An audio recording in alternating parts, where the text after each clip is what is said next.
मुखर्जी नगर की तंग गलियों ने जितनी सफलता की कहानियां देखी हैं, उससे ज़्यादा वहां पर दफन हैं असफलताओं की कहानियां।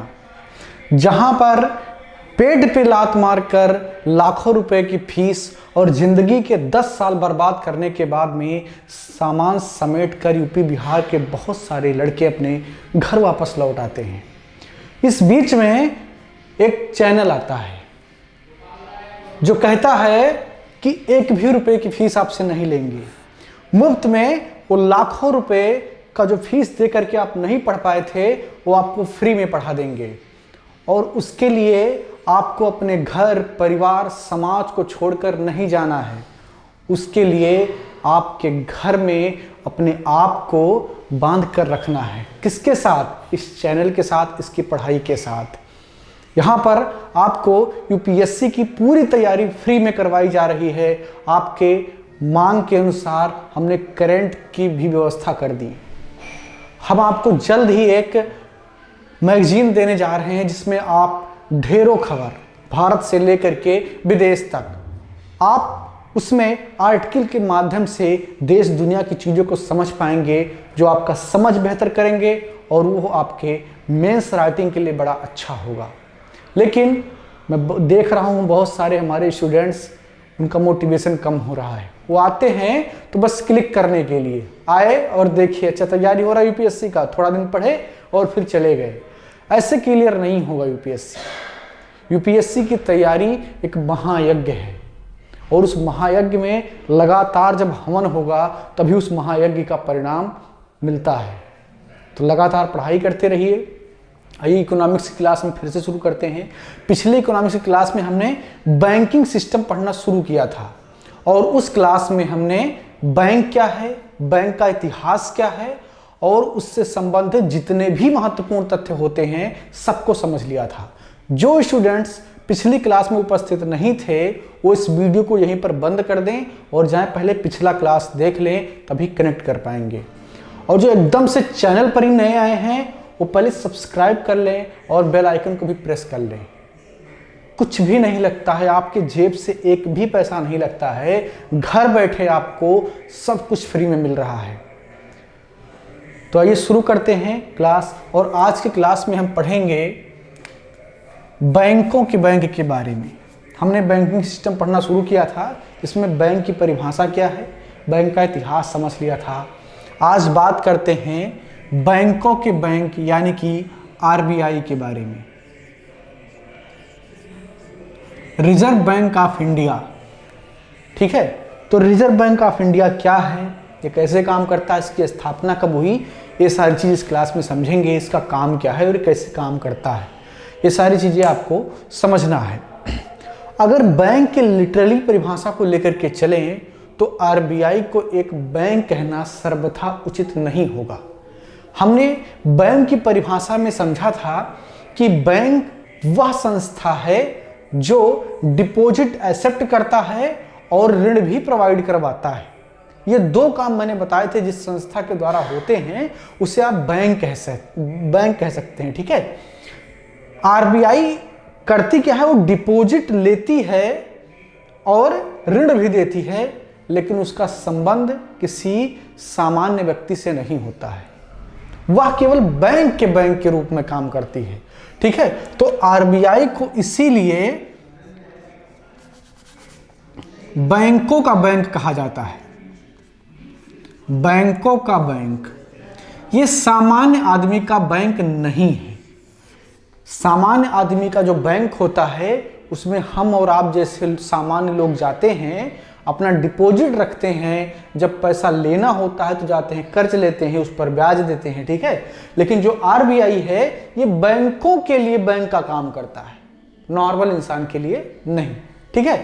तो ये हो गया बेसिक अंतर बैंक और इसमें आरबीआई में, ठीक है। अब समझते हैं आरबीआई को कि आरबीआई की स्थापना कब हुई, ये कैसे काम करता है। तो आरबीआई की जो स्थापना होती है, आरबीआई की स्थापना हुआ आरबीआई एक्ट 1934 के द्वारा। आरबीआई एक्ट 1934 के द्वारा ठीक है। और ये कब मतलब लागू कब हुआ, यानी कि कब ये स्थापित हो गया, ये तो अधिनियम है।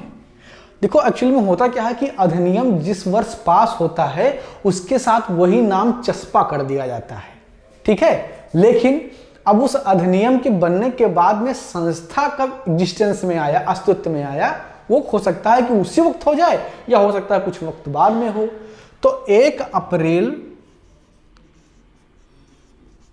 1935 को 1 अप्रैल 1935 को आरबीआई की स्थापना होती है, ठीक है। तो ये जो है ये स्थापना की तिथि है आरबीआई की। और किस अधिनियम के तहत हुई? आरबीआई एक्ट, यानी कि आरबीआई अधिनियम 1934 के तहत, ठीक है ना। 1 जनवरी 1949 को 1 जनवरी 1949 को आरबीआई का राष्ट्रीयकरण कर दिया जाता है।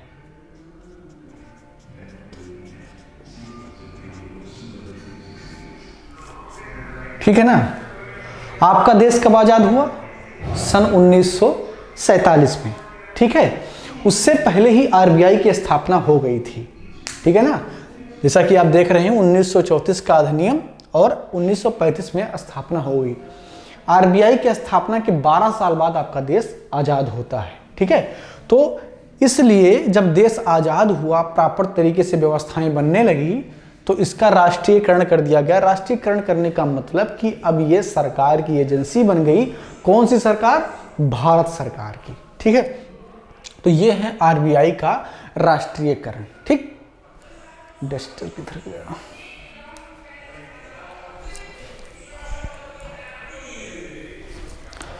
तो ये हो गया आपका आरबीआई का राष्ट्रीयकरण, ठीक है ना। अब समझते हैं आरबीआई के कार्य को। बहुत ही सिंपल है, ऐसा कोई, देखिए कोई भी अवधारणा हो, कोई भी सिद्धांत हो, इतना कठिन नहीं होता कि उसको समझा ना जा सके, ठीक है। बहुत ही आसान होता है। बस समस्या ऐसी जगह पर आती है जब आपको समझाने वाला या उस तरीके से समझा नहीं पाता है, या कई बार आपका मस्तिष्क भी उतना तैयार नहीं होता है जितना उस चीज़ को समझने के लिए चाहिए होता है, ठीक है। एक कॉमिक उदाहरण मैं आपको देता हूँ। अल्बर्ट आइंस्टीन एक प्रोग्राम में बोलने जा रहे थे सापेक्षता के सिद्धांत पर, थियरी ऑफ रिलेटिविटी पर। तो आइंस्टाइन के ड्राइवर ने कहा कि सर ऐसा है, आपने तो बहुत सारे सोर्स कर लिए, बहुत सारी जगह पर आपने लेक्चर दे दिए, बहुत सारे यूनिवर्सिटीज़ में आप गए, ऐसा कीजिए मुझे एक मौका दीजिए, क्योंकि वहाँ आपको कोई पहचानता नहीं है। वो दौर टीवी का नहीं था कि हर आदमी कहीं से बैठ कर किसी को देख लेता था। वो दौर प्रिंट मीडिया का, अखबारों का हुआ करता था। तो लोग कहते थे अच्छा आइंस्टीन है, और कैमरा भी उतना अच्छा नहीं हुआ था कि फोटो अच्छे से दिखे, तो बहुत सारे लोग उतना अपडेट नहीं होते थे। तो उसके आइंस्टीन के ड्राइवर ने कहा कि सर ऐसा है, मुझे एक मौका दीजिए, मैं इस बार थियरी ऑफ रिलेटिविटी पर लेक्चर दूंगा। आइंस्टीन एकदम बच्चों जैसे स्वभाव के व्यक्ति, उन्होंने कहा बिल्कुल, क्यों नहीं, ये तो होना ही चाहिए। और उन्होंने कहा ठीक है, इस बार चलिए आप ही लेक्चर देंगे। अब आइंस्टीन के साथ घूम घूम कर उसका जो ड्राइवर था उसको भी थ्योरी ऑफ रिलेटिविटी एकदम से याद हो गई थी, लाइन बाय लाइन याद थी, ठीक है ना। अब वो गया, मंच पे गया, जहां पर मतलब प्रांगण था वहां गया, मंच पे गया, और थ्योरी ऑफ रिलेटिविटी के बारे में शुरुआत से लेकर के आखिर तक सब कुछ बता दिया, एकदम बड़बड़ करके। अच्छा, जो उसको याद था वो तो उसने बता दिया। उसी में एक पत्रकार बैठा था, और पत्रकार का काम है कि जब तक आपको फंसा ना दे तब तक पत्रकार कैसा, ठीक है ना। तो पत्रकार ने सवाल पूछ लिया। अब वो जो ड्राइवर था उससे थोड़ी पता था कि थियरी ऑफ रिलेटिविटी का जो एप्लीकेशन है वो कैसे काम करता है, वो तो बस रटा रटाई चीज बोल दिया था, ठीक है ना। तो ड्राइवर भी अल्बर्ट आइंस्टीन का था, बुद्धिमान था। उसने कहा पत्रकार महोदय ये सवाल इतना आसान है, इस सवाल का जवाब देना इतना आसान है कि ये मेरा ड्राइवर दे देगा। और अल्बर्ट आइंस्टीन की तरफ इशारा किया कि ड्राइवर महोदय इस सवाल का जवाब दीजिए। आइंस्टीन खड़े हुए और जवाब दे दिए उसका। तो ये कॉमिक था एक। ये अल्बर्ट आइंस्टीन के बच्चे वाले स्वभाव, और सबसे बड़ी चीज़ इस जो बात भी मैंने बताई इसमें सीखने वाली ये है कि आप जब ज्ञानियों के साथ रहते हैं तो आप उसी तरीके से आपका स्वभाव हो जाता है। तो हमेशा कोशिश किया कीजिए कि आप जो है पढ़ाई करें, उसके बाद में अच्छे लोगों के साथ बैठे जिन्हें ज्ञान है उनसे सीखें, डिस्कस करें कुछ भी। जैसे आप पढ़ते हैं, आपने अभी आरबीआई पढ़ा तो इसको डिस्कस कीजिए किसी के साथ कि आरबीआई किस तरीके से काम करता है, उसकी स्थापना कब हुई, उसका उद्देश्य क्या होता है। ठीक है, तो इससे आपका बहुत लाभ होता है। अब आरबीआई के कार्य, ठीक है, तो आरबीआई के कार्य को सामान्य रूप से दो प्रकार में वर्गीकृत कर लेते हैं। ठीक है, पहला कार्य है इसका पारंपरिक कार्य,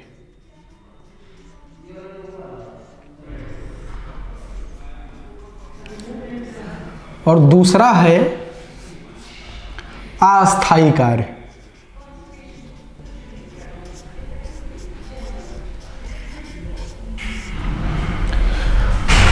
पारंपरिक कार्य और अस्थायी कार्य, इनका मतलब यह होता है कि पारंपरिक कार्य ऐसे कार्य हैं जिसको आरबीआई हमेशा करता है, यानी कि रेगुलर उसको करना पड़ता है। लेकिन अस्थायी कार्य जो होते हैं वो किसी क्षणिक समय के लिए आते हैं और वो काम पूरा होता है और वो चले जाते हैं, यानी कि वो खत्म हो जाते हैं। तो अस्थायी कार्य जो हैं वो जैसे वित्तीय समावेशन, वित्तीय समावेशन, फाइनेंशियल इंक्लूजन कहते हैं इसे, वित्तीय समावेशन। ठीक है, फाइनेंशियल इंक्लूजन। अब फाइनेंशियल इंक्लूजन क्या होता है ये पढ़ेंगे भी आप, एक टॉपिक है बैंकिंग सिस्टम में ही टॉपिक है, आप आगे पढ़ेंगे। 2014 में मोदी जी ने खाते खूब खुलवाए थे सबके, वो क्या था, फाइनेंशियल इंक्लूजन को ही जो है उसके लक्ष्यों को हासिल करने के लिए था। फाइनेंशियल इंक्लूजन का मतलब कि हर इंसान को वित्त से जोड़ देना, फाइनेंस से जोड़ देना। तो भारत में बहुत सारे लोगों के बैंक खाते ही नहीं थे। अब मान लो सरकार, जैसे भी सरकार 2000 रुपए किसान सम्मान निधि दे रही है, अब अगर आपके पास खाता ही नहीं है तो किसान सम्मान निधि क्या मोदी जी आपके हाथ में देने आएंगे? तो इसके लिए जरूरी था कि उनका खाता हो, उनका बैंक अकाउंट हो। तो इसलिए 2014 में जो सबसे पहला काम किया और शानदार काम किया, उसका फायदा दिखा, उसमें वो वित्तीय समावेशन के लिए ही था। ठीक है, तो अब उस वक्त एकदम जो है पूरा योजना बना करके लोगों के खाते खोले गए, तो वो एक अस्थायी कार्य के रूप में आरबीआई के सामने वो काम आया था, ये कोई पारंपरिक काम नहीं था।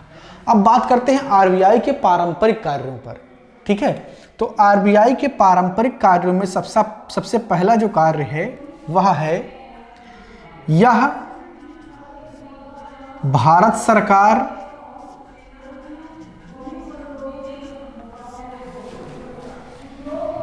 साथ ही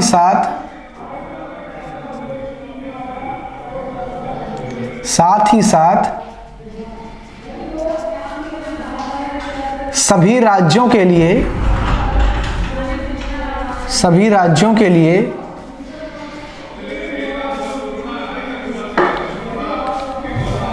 राज्यों का मतलब राज्य सरकारों के लिए,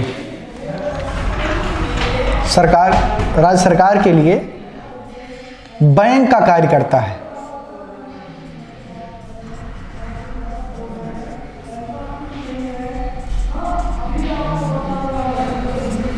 ठीक है, वर्तमान में सिक्किम को छोड़ करके बाकी सभी स्टेट के लिए ये काम करता है। जब स्टेट कहती है कि हमारे लिए आप ये काम कीजिए तो आरबीआई करता है, सिक्किम को छोड़ करके। और जो केंद्र शासित प्रदेश हैं उनमें केवल पुडुचेरी को जो है ये सुविधा मिली हुई है। ठीक है, पुडुचेरी को सुविधा मिली हुई है, बाकी जो पूर्ण स्टेट हैं उनमें सिक्किम को छोड़ करके बाकी सबके लिए आरबीआई ये काम करता है। ठीक है, दूसरा काम जो आरबीआई का है वो है लाइसेंस जारी करना। ठीक है, जो अनुसूचित बैंक हैं उनको लाइसेंस जारी करता है आरबीआई। ठीक है, अनुसूचित बैंकों को आरबीआई लाइसेंस जारी करता है तभी वो बैंक के रूप में कार्य कर सकते हैं। ठीक है ना। तो अगर किसी बड़े कॉरपोरेट को बैंक खोलना है या बैंक स्थापित करना है, जिस तरीके से आप समझें, तो उसे आरबीआई के पास जाना होगा और उसे अपने आप को दर्ज करवाना होगा एज ए बैंक, और उसके लिए आरबीआई के मानक हैं, उन मानकों की पूर्ति करना होगा, तभी कोई बैंक के रूप में स्थापित हो सकता है। आरबीआई अधिनियम 1934 में यह भी एक व्यवस्था है कि यदि कोई बैंक बिना आरबीआई की अनुमति के स्थापित होना चाहती है तो उसे अपने कुल शाखा का 1/4 शाखा ग्रामीण क्षेत्रों में स्थापित करना होगा। ठीक है, तो ये रूल है लाइसेंस के। जो तीसरा काम है आरबीआई का, वह है नए नोट जारी करना। नए नोट जारी करना।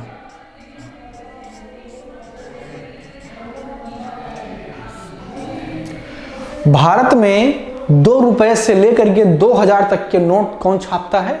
आरबीआई छापता है। उसका मैनेजमेंट कौन करता है? आरबीआई करता है। 1 रुपए का जो सिक्का है उसकी छपाई भारत सरकार स्वयं करती है, लेकिन उसका रेगुलेशन आरबीआई ही करता है। बाकी 2 रुपए से लेकर के 2000 तक के नोट की छपाई कौन करता है? आरबीआई। अब नोट कैसे छापे जाते हैं, क्या मानक होता है, कितना नोट छापा जाता है, कैसे छापा जाता है, क्या आरबीआई मनमानी नोट छाप देगी, ये सब समझने के लिए आपको दूसरे क्लास का इंतजार करना होगा। अगला क्लास बहुत इंटरेस्टिंग होने वाला है और उसमें यही समझाऊंगा कि नए नोट कैसे छपते हैं। क्या आरबीआई मनमाने से थोड़ी कि कागज का ज्यादा सा ले आए और नोट छाप दे, समस्या हो जाएगी गुरु। तो उसका क्या प्रोसीजर है नोट छापने का, वो अगली क्लास में हम चर्चा करेंगे। ठीक है, तीसरा काम नए नोट जारी करना। चौथा जो काम है, मैं इसे मिटा रहा हूं, नहीं तो नीचे हो जाएगा, तो शायद आपको दिखे ना बोर्ड पे। आरबीआई का जो चौथा कार्य है वो है मौद्रिक नीतियां बनाना। मौद्रिक नीति बनाना। ठीक है, मौद्रिक नीति बनाना। तो मौद्रिक नीति की क्लास तो अभी पढ़ी है, बैंकिंग सिस्टम से पहले वही पढ़ रहे थे। तो आरबीआई का एक काम मौद्रिक नीति बनाना भी होता है। ठीक है, यह भी आरबीआई के पारंपरिक कार्यों की श्रेणी में ही आता है। ठीक है, अब इसके अलावा जो एनबीएफसीज होती हैं, यानी कि नॉन बैंकिंग फाइनेंशियल कंपनीज जो होती हैं, उनके प्रबंधन का काम भी आरबीआई करती है। ठीक है, एनबीएफसी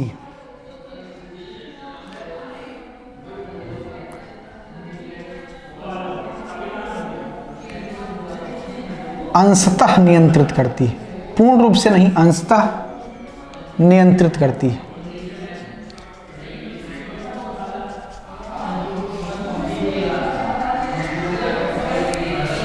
एनबीएफसी क्या है ये पढ़ेंगे, बैंकिंग सिस्टम में ही पढ़ेंगे। आने वाली 3-4 क्लासेस में एनबीएफसीज भी आपके सामने आएंगे, उसको आप पढ़ेंगे कि एनबीएफसीज क्या होती हैं और इन्हें नॉन बैंकिंग क्यों कहा जाता है, ये बैंक क्यों नहीं है, ये आपको समझेंगे, ये आप समझेंगे। ठीक है, तो एनबीएफसी को अंशतः नियंत्रित करने का काम भी किसका है? आरबीआई का है। तो ये इतने काम आरबीआई करती है। ठीक है, केंद्र सरकार साथ ही साथ राज्य सरकारों के लिए आरबीआई बैंक का काम करती है, यानी कि उसके लिए लोन लेना है, लोन चुकाना है, यानी कि उसके फायदे की सोचना है उसे। उसके बाद में मौद्रिक नीतियाँ बनाना या एनबीएफसी को नियंत्रित करना।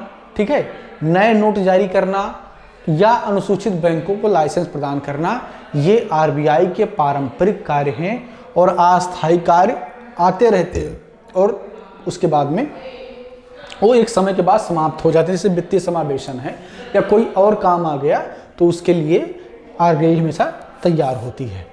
तो मिलते हैं अगली क्लास में, बात करेंगे कि नए नोट छापे कैसे जाते हैं, क्या उसके लिए कुछ रखना पड़ता है थोक, या क्या व्यवस्था है, क्या नियम है, कितना छाप सकती है आरबीआई और कैसे छापती है, उसको मैनेज कैसे किया जाता है, छपाई की जगह कौन कौन से हैं, सरकार का उसमें कोई हस्तक्षेप है या नहीं है, ये सारी चीज़ आप समझ पाएंगे। लेकिन उसके लिए आपको अगला क्लास देखना पड़ेगा। तो मिलते हैं अगली क्लास में, बात करेंगे नोट की छपाई कैसे की जाती है। इस क्लास में इतना ही। क्लास को लाइक कीजिए, शेयर कीजिए, अपने राय, अपने सवाल, अपनी दुविधा, अपनी समस्या जो भी लिखना है कमेंट में लिख दीजिए। जितना संभव होगा उसका जवाब दिया जाएगा। Thank you.